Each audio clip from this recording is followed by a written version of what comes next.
Hingga Senin siang, KPU telah mengesahkan hasil suara Pilpres di 33 provinsi. Prabowo Gibran unggul di 31 provinsi, Anies Muhaimin menang di 2 provinsi. Sementara Ganjar Mahfud belum mendapatkan suara terbanyak pada provinsi manapun. Iya, adapun 5 provinsi yang belum merampungkan rekapitulasi suara adalah Jawa Barat, Maluku, Papua, Papua Pegunungan, dan Papua Barat Daya. Pertanyaannya, mengapa perolehan suara dari ketiga pasangan capres-cawapres itu begitu timpang satu sama lain? Untuk membahasnya telah bergabung bersama kami ada pakar politik Burhanuddin Muhtadi dan juga Hanta Yuda.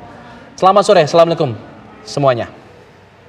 Sore, Alfat. Baik, Waalaikumsalam. Saya ingin ke Prof Burhan dulu. Prof Burhan, ini memang hasilnya tidak jauh berbeda dengan hasil quick count kemarin begitu. Lalu mengapa pertanyaannya perolehan suara ketiga capres-cawapres ini begitu timpang? Masih banyak yang belum move on, masih banyak yang belum percaya begitu. Kenapa begitu jauh perbedaannya, timpangnya?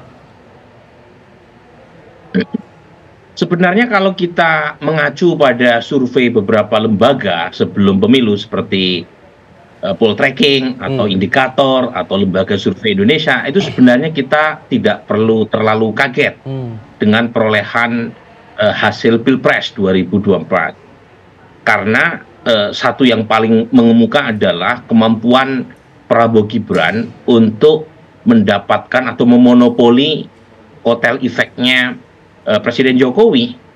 Jadi 80% menurut exit poll indikator di hari H masyarakat puas terhadap kinerja Presiden Jokowi, dan dari 80% mereka yang puas itu sebagian besar memilih Prabowo Gibran. Sebelumnya mereka yang puas ini terbagi dua, ada yang memilih Mas Ganjar, tetapi Mas Ganjar strategi politiknya yang dipicu oleh pilihan politik elit PDI Perjuangan setelah Prabowo Gibran dipasangkan oleh KPU itu justru menyerang secara frontal. Jadi ibarat kolam besar mereka yang puas, Mas Ganjar justru beralih ke kolam kecil, yaitu mereka yang tidak puas. Nah sayangnya kolam kecil ini sudah ada yang punya, namanya Anies Baswedan. Jadi positioning ini yang menentukan mengapa Prabowo Gibran unggul telak. Padahal kita tahu dilihat dari sisi terutama strategi kampanye, kemudian gerakan atau manuver kampanye, memang Mas Anies maupun Mas Ganjar lebih lihai dan lebih lincah ya. Lebih banyak wilayah yang mereka datangi. Tetapi jangan lupa dalam kampanye Pilpres itu ada keterbatasan untuk menyapa seluruh pemilih. Jadi pemilih membutuhkan cue, membutuhkan sinyal. Dan sinyal itu mereka peroleh melalui positioning yang tepat. Dan itu didapatkan oleh Prabowo Gibran. Oke, jadi efek dari Jokowi ini memberikan suntikan elektoral yang begitu signifikan ya, kalau tadi Prof Burhan menyampaikan. Kita mau menuju ke Mas Hanta. Dan itu menjelaskan ini. Dan itu menjelaskan mengapa Prabowo di 2 provinsi, yaitu di Aceh dan Sumatera Barat. Karena 2 provinsi ini memang bagian besar masyarakatnya tidak puas terhadap kinerja Pak Jokowi. Jadi sesimpel itu. Oke, jadi efek Jokowi tadi ya. Oke, kita mau menuju ke Mas Hanta.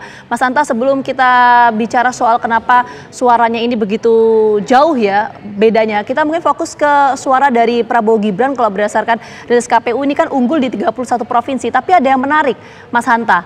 Ini suara dari Prabowo Gibran bisa kemudian unggul di provinsi yang selama ini dikenal sebagai kandang banteng, misalnya Jawa Tengah. Itu kenapa? Apakah memang tadi karena faktor Jokowi seperti Prof Burhan sampaikan atau ada faktor lain sebetulnya? Seperti apa Mas Hanta?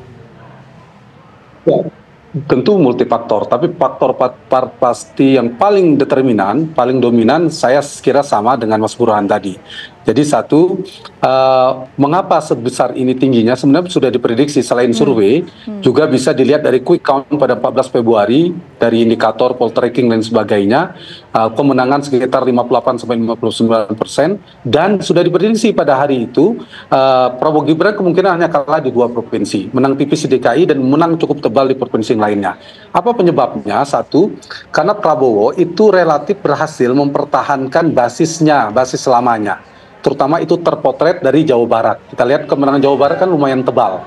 Dan itu faktor Prabowo, bukan faktor Jokowi. Nah yang kedua saya ingin jawab pertanyaan tadi, adalah faktor di mana Jokowi memberikan sumbangsi elektoral yang besar melalui ketika Prabowo mengambil Gibran sebagai Jokowi Junior sebagai cawapresnya. Maka basis-basis Jokowi itu bergeser, menyebabkan suara yang tadinya ke Ganjar Pranowo menjadi gembos. Jokowi berperan sangat determinan dalam menggeser, memindahkan pemilih Ganjar, kantong-kantong Ganjar ke Prabowo Gibran. Praksis sejak Gibran menjadi wakilnya Prabowo pada Oktober 2023. Itu faktor kedua. Itu tergambarkan dari Jawa Tengah atau basisnya Ganjar, Kadang Banteng dan sebagainya.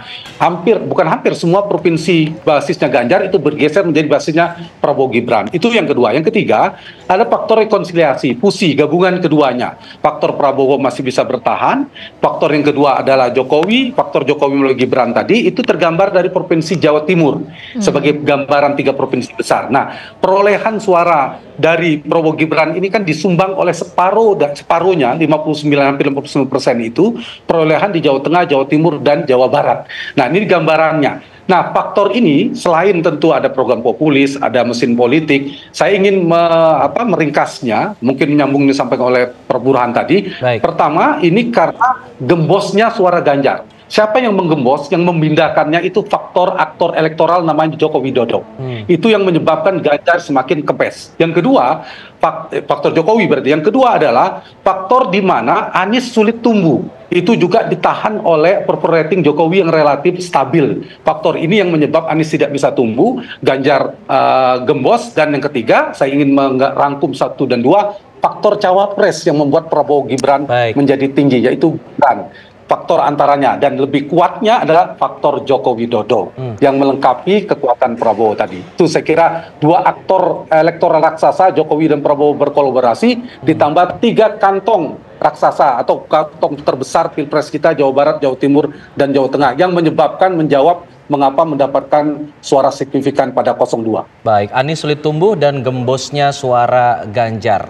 Kenapa kemudian kedua faktor ini sangat signifikan dalam pemilu kali ini? Nanti kita akan bahas usai jeda. Tetap bersama kami di Kabar Petang.